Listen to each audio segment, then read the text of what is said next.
she defeated the enemy that defeated me, would this blade then not belong to her? Hey, welcome back to ScreenCrush. I'm Ryan Airy. So, The Mandalorian Chapter 22 ends with Bo-Katan Kryze getting the Darksaber and effectively becoming the new leader of her people. This outcome is kind of confusing and goes against the rules that the show established about this space Excalibur. Din won the blade from Moff Gideon in the previous season, but he couldn't give it to Bo-Katan because, according to the rules, the Darksaber can only be won in combat. But Din and Bo didn't duel for the blade, and yet she now wields it thanks to a very convenient loophole. I was captured, and this blade was taken from me. Bo-Katan rescued me and slayed my captor. Jim, please no loopholes. Yeah, I didn't get the rules at all. Yeah, you and most of the internet. So we're going to explain the Darksaber's rules and why Bo-Katan, I guess, can wield it now. But more importantly, we have to talk about the curse of the Darksaber and how this blade has forced the Mandalorians into an endless cycle of war and destruction, and why Din giving the blade away might actually be a very good thing. You won't even take the Darksaber from him. He's the one you should be challenging. Hey person, do you ever cry sometimes? Just once. Did you get your tail caught in an escalator? I did, that hurts. No, I cried when Optimus Prime died in the original Transformers movie. Oh, I never saw that. Let's go to the movies right now and watch it. Sorry buddy, that movie left theaters in the 1980s, but we can watch any movie on the big screen right at home with this Capsule 3 laser projector from Nebula. This is the best portable projector that I have ever owned. First of all, it's very light, just under 2 pounds, but more importantly is the ultra laser brightness, high image quality. See, most projectors broadcast an LED image with white light, but this one projects the colors that you're actually watching and at 300 ANSI lumens. In fact, it's 1.8 times brighter than an LED image with the same wattage, crystal clear picture, and Dolby sound quality. But this one is especially cool because it's got a killer Optimus Prime design, perfect for watching some classic Transformers. The capsule's battery lasts for 2.5 hours, just long enough for a movie, or if you use it as a Bluetooth speaker, the battery lasts for 10.5 hours. The best thing is, this is an all-in-one projector with Android TV 10.0, so you can download more than 7,000 apps, including Netflix or, YouTube if you want to watch us on your projector. You don't even need to use these HDMI inputs. It is like carrying a smart TV wherever you go. This projector is a great addition to your home, looks great on a shelf, or it's a great gift for your favorite movie fan. Now, ordinary sale price of this thing is $899, but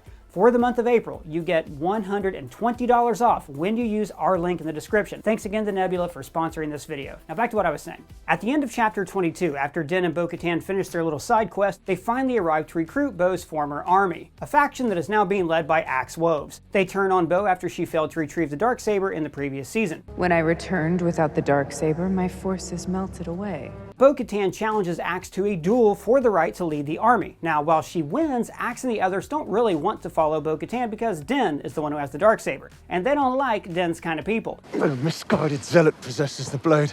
But then, Din finds a loophole that allows Bo to receive the saber without having to fight him. Yeah, I still don't get it. Alright, so the creed states that whoever wields the Darksaber can rule all the Mandalorians. Whoever wields this sword has the right to lay claim to the Mandalorian throne. And that is because of ancient religious tenets that this society believes in to a fanatical degree. At the end of Season 1, Moff Gideon had the blade, despite the fact that he is not a Mandalorian. He nuked Mandalore during the Purge and somehow won the blade from Bo-Katan. Then in Season 2, Din won the blade in a duel with Moff Gideon. Din wanted to give the blade to Bo-Katan right away, but then Gideon explained the rules. In order for her to wield the Darksaber again, she would need to defeat you in combat. But now, Din found a loophole around this. In Chapter 18, he was ambushed and defeated by the spider droid thingy. He lost the Darksaber to the spider droid, technically, and then Bo-Katan saved him and killed the droid. So this means that Bo-Katan won the blade in combat. Technically. Which means that for a minute there, Mandalore was ruled by a spider droid. Your lightsabers will make a fine addition to my collection. This is why Din can give her the saber, because she already won it on a technicality. Essentially, it's Elder Wand rules. The one never belonged to Snape. It was Draco who disarmed Dumbledore that night in the astronomy tower. Until the other night when I disarmed Draco. So that means It's mine. Yeah, I still don't get it. Okay, so to explain how these rules work, let's go back to the very beginning. The Darksaber was created 1,000 years ago by Tar Vizsla, the first Mandalorian Jedi. After his death, the saber was kept in the Jedi Temple, but House Vizsla stole it, and since then the Darksaber became a symbol of power among Mandalorians. Anyways, at some point, the Mandalorians began believing that anyone who wins the Darksaber in combat becomes the ruler of Mandalore. If it is not won in combat and falls into the hands of the undeserving, it will be a curse unto the nation. And this brings me to why the Darksaber is a curse for the Mandalorians. During the Clone Wars, the blade belonged to Pre Vizsla, though at the time he wasn't the ruler of Mandalore. But eventually, he and his faction Death Watch took over and Pre Vizsla became ruler, but only for like a minute, because he was challenged by Darth Maul to a duel. Now Maul defeated and killed Pre Vizsla, which meant that he claimed the Darksaber for himself, thus becoming ruler of Mandalore. The crazy part is that many Mandalorians accepted Maul as their rightful ruler simply because he won the blade in a duel. And that despite the fact that he is not even a Mandalorian. Afterward, the rules of the Darksaber become kind of strange, because shortly after becoming ruler, Maul was defeated by Darth Sidious, but the Sith Lord didn't claim the blade for himself. After Maul was rescued by his supporters, he reclaimed the saber, but then he was defeated by Sidious and General Grievous, and the Darksaber was left on Dathomir. Years later, Sabine Wren found and claimed the Darksaber. Now Sabine is a Mandalorian and one of the main characters in Rebels, but she never won the blade in combat, so in theory, she is not the rightful wielder of the blade. Based on the logic of Din's loophole, the rightful owner of the blade is Darth Sidious, I think. It's complicated, because Ahsoka Tano officially ended Maul's rule of Mandalore. But Obi-Wan defeated Pre Vizsla long before Maul ever killed him, but Obi-Wan never claimed the Darksaber, so yeah, look, these rules don't make any sense. Am I the only one around here who gives a shit about the rules? Anyways, eventually, Sabine gave the Darksaber to Bo-Katan, and she became the new ruler of Mandalore. But again, Bo did not win the blade in combat, so technically she wasn't the rightful ruler. But then, Gideon defeated Bo and nuked Mandalore, which now meant that Gideon owned the blade, technically. Well, technically. At that point, Maul was already killed by Obi-Wan, so I guess technically Maul's claim to the blade, reverted back. And then you know the rest. Din defeated Gideon and then lost it to the spider droid, and now Bo has the blade again. At this point, wielding the Darksaber is just as legitimate as Grogu being knighted by Lizzo. The code is more what you'd call guidelines than actual rules. Anyway, the inconsistency of the Darksaber rules actually fits into the disarray of the Mandalorians, and it proves that the Darksaber is actually a curse for the Mandalorians, because this is the third time that Bo has become the ruler of Mandalore. Bo-Katan was a member of Death Watch and Pre Vizsla's second in command, but she refused to bow down to Maul. Bo formed the Night Owls, and then they became a resistance force against Maul and his Mandalorians. At the end of the Clone Wars, Bo-Katan and her faction liberated Mandalore from Maul. Bo's claim to the throne was based purely on blood because her house ruled Mandalore before Maul did. But since she didn't win the Darksaber, Maul's loyalists did not accept her rule. This proves the curse of the fanatical belief among Mandalorians. When the Empire took over, Maul's supporters became loyal to the Empire, and Bo-Katan lost her claim to ruling Mandalore. Years later, Bo led her people against the Empire, and that is when Sabine gave her the Darksaber, and Bo united the clans and became ruler once again. However, some Mandalorians, like the Children of the Watch, considered Bo to be a pretender because she didn't win the Darksaber in a duel and she didn't follow the true path of the Mandalore. And it seems like Bo's curse is to free her people from an oppressive force and then just lose directly after. Because shortly after this, the Purge of Mandalore happened. The planet was nuked, the Mandalorians were scattered around the galaxy, and Bo-Katan lost the Darksaber to Moff Gideon. Some Mandalorians blamed it all on her because by gaining the Darksaber without winning it, she brought a curse on her world and her people. Only those that walked the way escaped the curse prophesied in the Creed. At the end of Chapter 22, Bo-Katan wields the Darksaber, and it seems like she's back to leading her old faction, and in theory, she is the ruler of Mandalore. Though it remains to be seen if the Children of the Watch will accept her as the ruler as well, because I'm pretty sure that the Armorer wants Bo to unite the Mandalorians, but not to lead them. More on that in a moment. But once again, Bo did not win the saber in combat, she just got it because of a loophole, so I guess it's only a matter of time till the curse strikes back. However, Bo-Katan did not bring a curse on her people. The real curse is the Darksaber and their fanatical creed. The Darksaber doesn't have power. The story does. Now, while there are no supernatural forces to the blade, it serves as a conduit to the wielder's thoughts and actions. Your thoughts, your actions, they become energy. They flow through the crystal as well and become a part of the blade.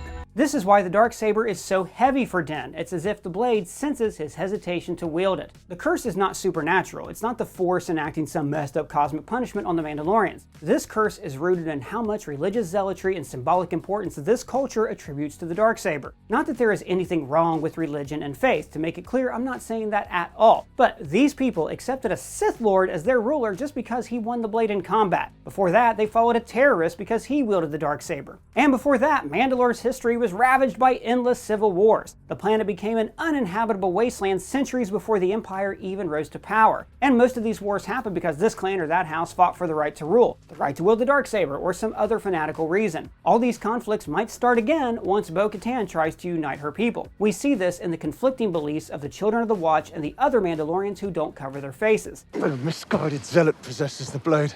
What's so ironic here is that Axe Woves calls Din a misguided zealot when he himself acts as such when he lets a duel for a laser sword dictate who rules his people. Pretty much the clock to call him the stifling slimy, if you ask me. Axe even mentions that Din has no Mandalorian blood in his veins, so then there's the idea of the purity of blood. Those who were born on Mandalore see themselves as the true Mandalorians. From their perspective, foundlings such as Din are pretenders because they have no Mandalorian blood running in their veins. This actually goes back to the Clone Wars, where Prime Minister Almec did not consider Jango Fett as a real Mandalorian because he was a foundling. Jango Fett was a common bounty hunter. How he acquired that armor is beyond me. Your father was a foundling. Yes. He even fought in the Mandalorian civil wars. And Boba got the same treatment because he was a clone. You are not a Mandalorian. Ironically, some members of the Children of the Watch are actually purebloods, like Paz Vizsla. He's from the same house as Tar Vizsla, the Jedi Mandalorian who created the Darksaber. Now, in contrast to the purebloods, the Children of the Watch believe that they are the real Mandalorians, and anyone who removes their helmet is not a Mandalorian, no matter where they were born or what blood runs in their veins. You do not cover your face. You are not Mandalorian. Meaning that when these factions are forced to unite, a conflict between them is going to be inevitable. Sure, Bo-Katan has the Darksaber now, so her people are supposed to follow her. But there's too much prejudice, zealotry, and history that stands in their way. Because you have to wonder what happens when the helmet-wearing Mandalorians attempt to convert these non-helmet-wearing ones to their creed. You can bet that many of the purebloods wouldn't like the idea of their people being brainwashed to join this religious cult. On top of that, what do members of the Watch think about this whole walking both worlds thing? If these Mandalorians can show their faces and are still considered to be Mandalorians, then why should the Children of the Watch keep wearing their helmets? Especially if there's an alternative. Someone like Paz Vizsla won't like this dramatic change. He is a true believer who subjected his own son to the creed, forcing him to wear a helmet for the rest of his life. And now he's expected to just accept that some Mandalorians can show their faces? Paz might actually end up going against the Armorer's new perspective and even challenge Bo-Katan for the Darksaber. Actually, I wouldn't be surprised if more Mandalorians challenge Bo, considering that everyone can guess that she got the saber because of a very convenient loophole. And what's to stop Gideon from challenging Bo-Katan? After all, she never defeated him, and what happens if Gideon wins the blade again? Does that make him the new ruler? This once again shows the dangers of putting so much fanatical belief in an inanimate object. You're an inanimate feather object! Speaking of fanatical beliefs, let's talk about the Armorer. I still think there's something sinister about her, and I can't explain why. Did she allow Bo to walk both worlds only so she'll unite their people, but then she'll force them all to follow the same creed? Season 3 might present the Children of the Watch as good guys, but they're still a cult. Let's not forget the helmet rules and their zealous beliefs. How do you eat when other people are around? You don't. When you get your food, you go off to find a place where you can take off your helmet. And the ending scene in Chapter 21, when the Armorer talks with Bo, gave me some serious cult leader vibes. Something about the ominous music in the background, the lighting, and everything she says makes me believe that the Armorer might be revealed as a major villain. Remove your helmet. When she tells Bo to remove her helmet, she asks her if she respects her station. Do you respect my station? Up until this point, the removal of a helmet meant the immediate exile from the creed. But here, the Armorer shows her power as the leader, showing that now she's the one who makes the rules. And when religious leaders start making their own rules, you know that things are about to turn very ugly. You will become a true believer. Also, she says this. Our people have strayed from the way, and it is not enough for a few to walk it. By straying from the way, she means the creed that she and the Children of the Watch follow. She might be planning to unite all Mandalorians under the same creed. After all, there can be only one way. We must walk the way together. All Mandalorians.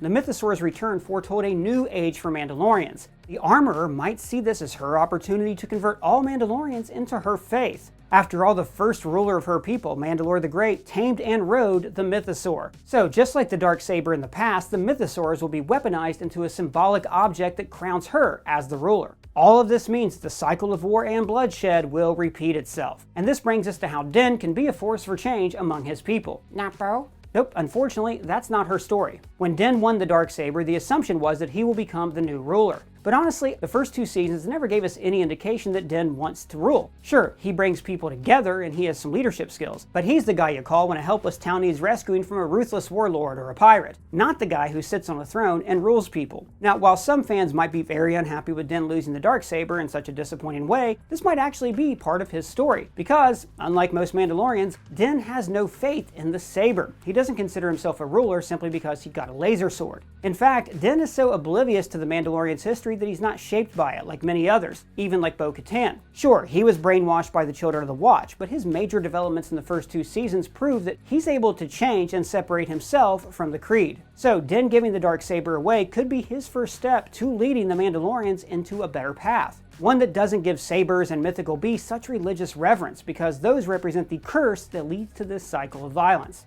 So what do you think about Bo-Katan winning the Darksaber on a loophole? Should Din have kept the blade? And is the Darksaber a curse to the Mandalorians? Let me know your thoughts in the comments below or at me on Twitter. And if it's your first time here, please subscribe and smash that bell for alerts. For ScreenCrush, I'm Ryan Airy.